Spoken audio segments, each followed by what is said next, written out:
Today I'm watching the Twilight Zone Season 2, Episode 27. The previous episode was about this Adam character who had this reoccurring nightmare. I don't think you can say it's a dream of being accused of murder, being sentenced to jail, and then being put to the electric chair, and was just kind of stuck in this loop over and over. And it was a really interesting episode. I really enjoyed it, and I love dreams. So yeah, anytime we get a dream-themed episode, I'm always excited to see that. And we didn't get a next time on the Twilight Zone, so I have no idea what this episode is about, so very curious to check it out. And thank you so much for sharing in this first time watching with me. If you have any other suggestions for movies or TV shows you think I should watch, please comment below. And if you want to see exclusive content from this episode, be sure to join Patreon. And as always, please like, comment, and subscribe to this channel, and check back often for more awesome content.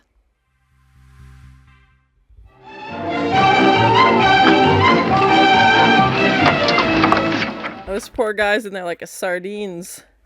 Again. This time, Act 2 of his daily battle for survival. And in just a moment, I like that transition, yeah. Of his age. And to do so, he will enlist certain aids available only in the Twilight Zone. Ooh, okay, very curious. Against the mechanics of his age. Well, you clumsy The daily life of office employment. This coffee spilt. Ugh. I like the graph on the wall of just this random chart.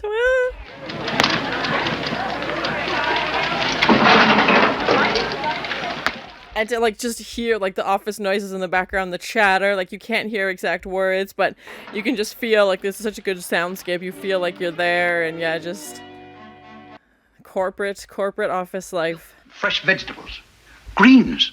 Oh, you can't beat those greens for vitamins. I'm a spinach and lettuce man myself. Is he a nutritionist? Why is he going after him about eating lettuce?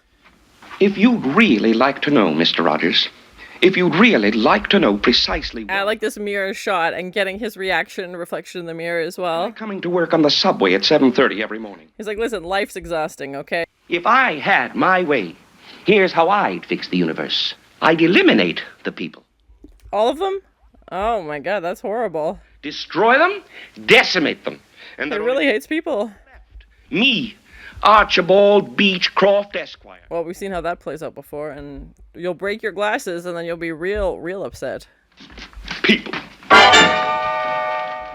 I can understand, yeah, his frustration of the just constantly amounts of and this is the biggest scenes we've had in a long time, so many extras and, just the hustle and bustle of city life we haven't seen in a little while, so it's interesting to have that back. The matter. You can achieve the ultimate power of concentration. Okay, very curious. A little on the occult side, isn't it, Henry? I think so. What? Knowledge, it's the only one in existence. Would you believe it, Mr. Beechcroft? I've seen How could it be the only one? Yeah, that's odd. my friend cause a woman to purchase a chartreuse and orange scarf. Well, that sounds horrendous. How's that? No, thank you. Picked up the chartreuse and orange scarf. Why, it's the absolute unvarnished truth. Oh! This guy loves to spill things. Oh my gosh. Yeah, it's interesting the power of the mind and was it coincidence? Did he manifest it if you believe in that kind of stuff? Just willing things to life because you think about them.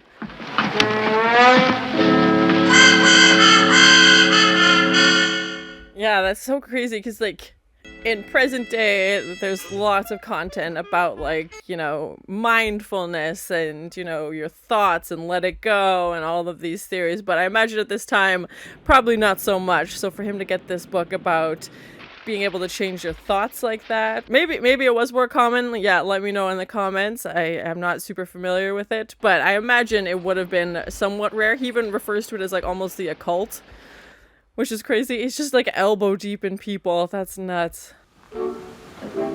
I could just concentrate hard enough to get rid of the... Nope. Don't finish that sentence. You can't get rid of all the people. That's horrible. Move to a smaller town, sir. Maybe it's for you. Concentrate on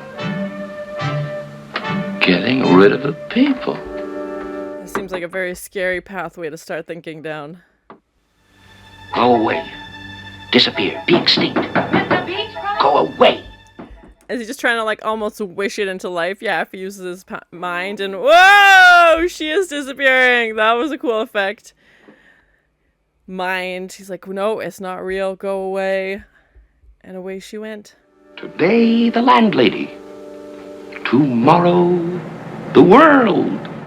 Oh my god, he can't get rid of the whole world. Like, that's insane. And yeah, how he's like, oh, I can just like make these problems go away if I just concentrate hard enough.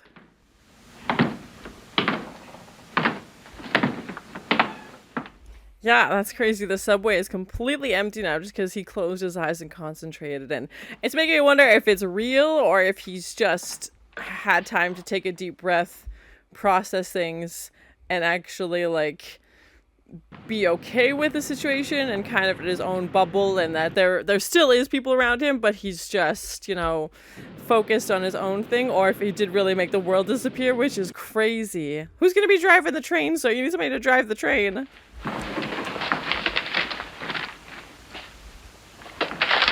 He's like, I don't need to pay for this. No one's here. I could definitely see how in a busy, I'm assuming this is New York, you know, a busy hustle and bustle city, that you'd be surrounded by people constantly. Just you can't breathe, you know, just this, you know, never ending, just people.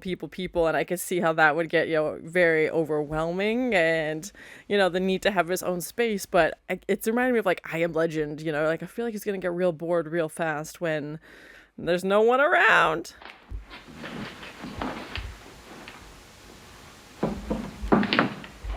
Why is he even going to work? He doesn't have to pay rent. You know, he's got the day off. He can do what he wants.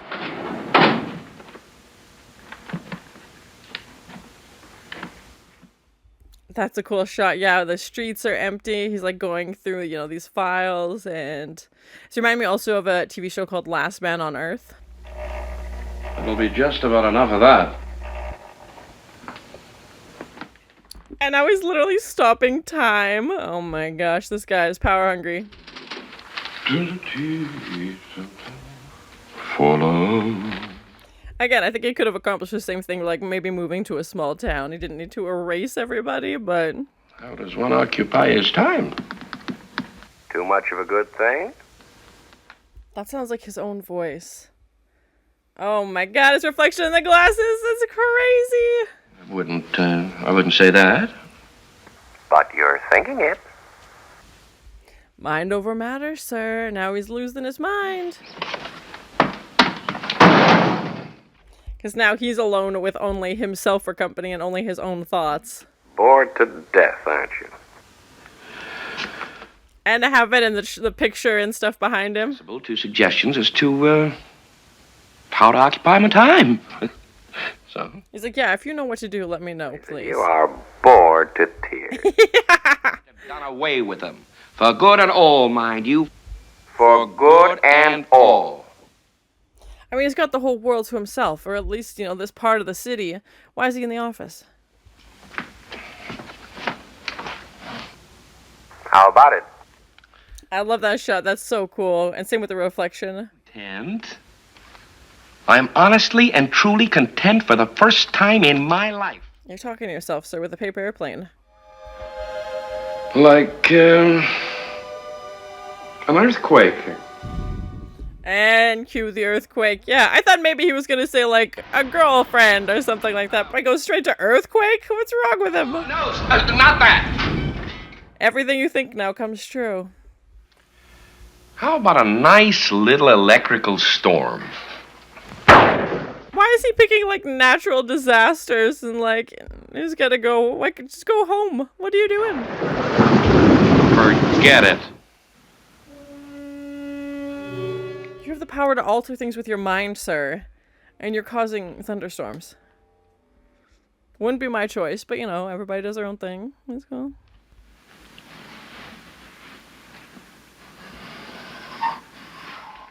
Oh, you rebel, you. But no one's gonna be in on the joke. No one's gonna be there to see the silly thing that you did. It's just for you, buddy. Yeah, who are you looking around for? Nobody's there.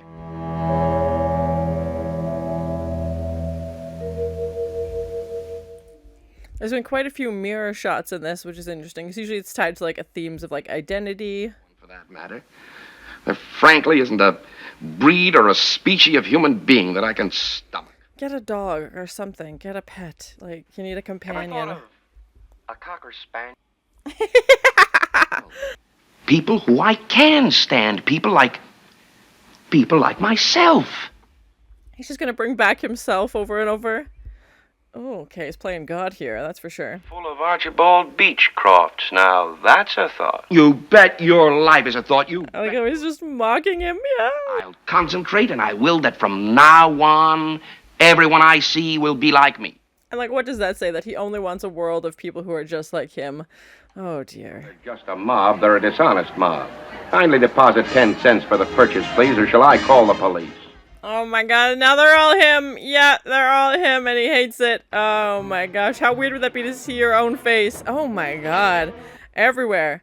These masks, this is terrifying. Please get off my foot, you ugly little man. Yeah, you brought back full a population of people who don't like people, so... That's terrifying, the way they look. Oh my gosh. Now the population is miserable, sad, probably needs some anxiety medication, and hates everybody. Die, that's what it is. Nothing but people, and people are pigs. And how crazy that would have been to film, just to repeat over and over, like changing your outfits, but yeah, just playing all these roles. Is there no relief? Him with a mustache, him without a mustache. Oh, I love it, so funny. I'm trying to work. Well, they say misery loves company, so buckle up, buddy. A lot of me is just as bad as a lot of them. So? Yeah, it's not a great solution.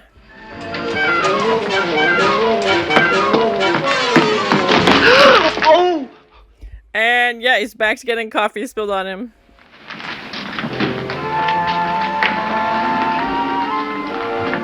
But is this going to change his perspective on things a little bit now because he realizes what the other options are? He'd rather have some people. Be that this is the best of all possible worlds. People notwithstanding, it has much to offer. So that was my first time watching The Twilight Zone Season 2, Episode 27. I liked it. You know, he just sets everything back, which I feel like we've seen before. But again, I still liked it. It was still an enjoyable episode for me. And it was a nice change of pace to have this hustle and bustle, busy city life episode after, I can't even remember the last city episode we had. It's been a while. You know, we've done time travel in the desert. And we did have some bigger crowd scenes for the episode where the guy didn't speak for a year. But, you know, that wasn't the whole episode. This, I really feel like they were trying to emphasize how crowded he is, and even he mentions in the narration that, you know, he's a product of his population, he's a product of, you know, this generation that, you know, baby boom obviously, and like all of these things, you know, that have happened, and now populations have grown immensely, people are working more, they're commuting more, all of these things that have happened through time, and he's now stuck. You know, maybe it wasn't as busy when he lived there 20 years ago, and now everybody's just moving to the city and more people are coming in, and you could feel like that suffocation and how claustrophobic it felt for him to literally, like, there's not even a space for him to breathe on the train or on the subway. And same thing when he walks into the office, it's just people scurrying everywhere in a packed elevator. And I could understand why that would be frustrating, and you would just feel like, oh god, I gotta on the train again, and you know, I'm elbow deep in all these people, and it's just never ending, and he's getting jostled around and shoved, and you know, your personal space doesn't really exist. And that's why I was like, just move to the country or move to, you know, a small town or something. And I understand he probably wouldn't have the same job, but like, this seems to be something that's clearly affecting him, and he was very unhappy. And I like this, you know, mind over matter, you know, just concentrate. I was like, is this guy making a vision board? Like, what are we doing? Is he writing down his manifestations for himself for, you know, for the year? Like, the fact that he could literally control things with his mind, and he chose to turn everybody into him.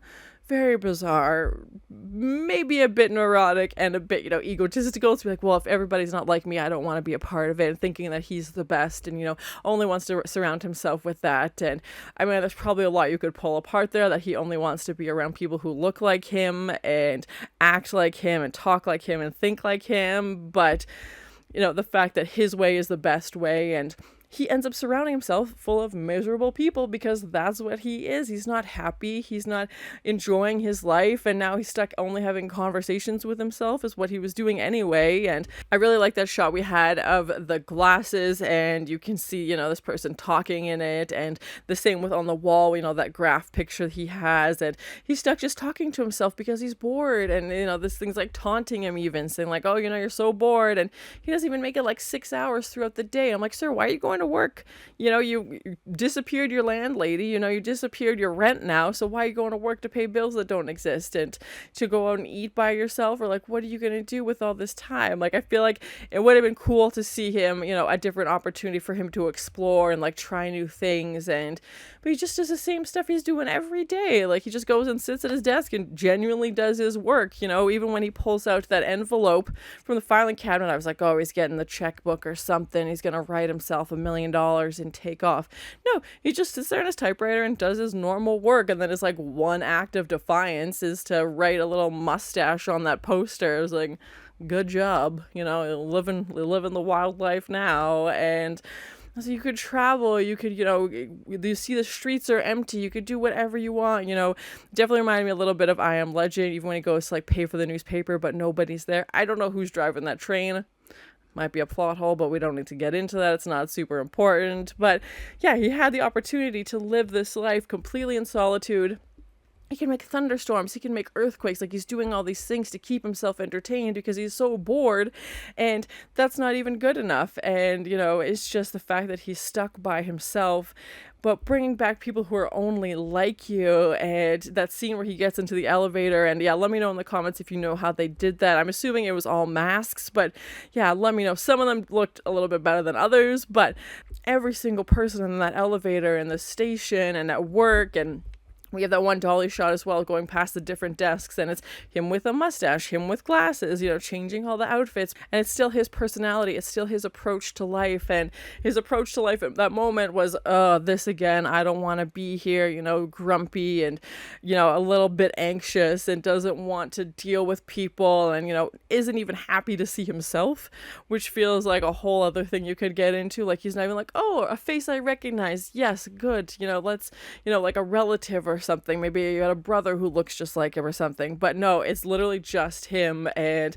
is not happy, is still miserable, and is now just surrounded by hundreds of versions of himself, which sounds like a nightmare in itself. And then, of course, at the end, we see, like we've seen before, they end up putting everything back the way it was. And I do like how the character's perspective changes, because he's seen the other option. He's seen what it's like to be by himself, because that was his whole dream at the start of the episode was, oh, I can't wait till I'm completely in solitude and I don't have to deal with these people. And then that's what happens. And he's miserable that way, too. And, so even when Henry comes up and spills the coffee, which we saw at the start of the episode as well, his approach is a lot more like, oh, it's okay. And he knows, Henry is obviously trying to help. He brings him that book, and this book I think is very interesting as well. He gets him motivated, and we see Archibald's motivation change, and he's like, okay, I can do these things. It sounds like he was a little bit more confident. I was like, you can control things with your mind. Again, I feel like that was a missed opportunity in this episode. He could have done so many things instead of just bringing back versions of himself that were also unhappy and miserable. And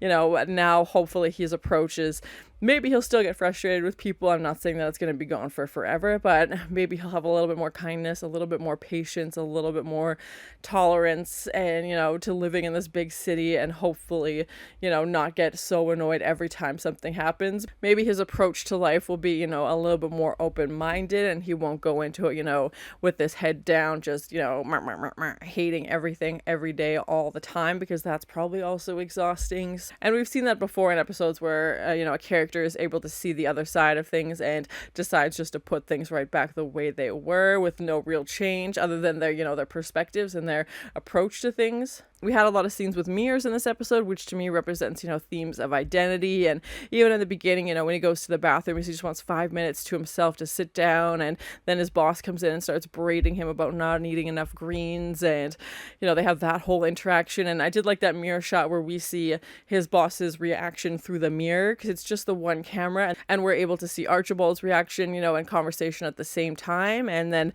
just the reflection of everything as well. And then having that other mirror scene, and again, yeah, themes of identity as he's trying to figure out, okay, what do I want this world to be? And of course, he just ends up talking to himself because he's the only company that he has, and clearly realizes that he needs to expand, his world beyond that. Overall, I enjoyed the episode. I think there were some creative shots.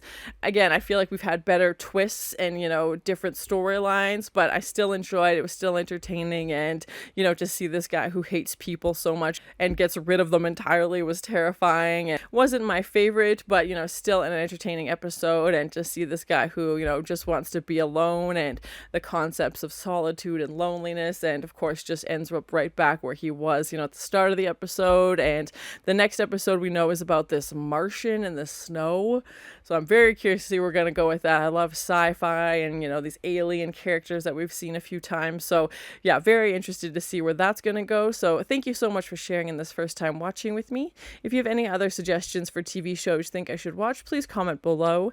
And as always, please like, comment, and subscribe to this channel, and check back often for more awesome content. I like the graph on the wall of just this random chart. I see a nutritionist. Like, why is he going after him about eating lettuce? Move to a smaller town, sir. Maybe it's for you. Oh my god, he can't get rid of the whole world. Like, why is he even going to work? He doesn't have to pay rent. He's got the day off. Mind over matter, sir. You're talking to yourself, sir, with a paper airplane.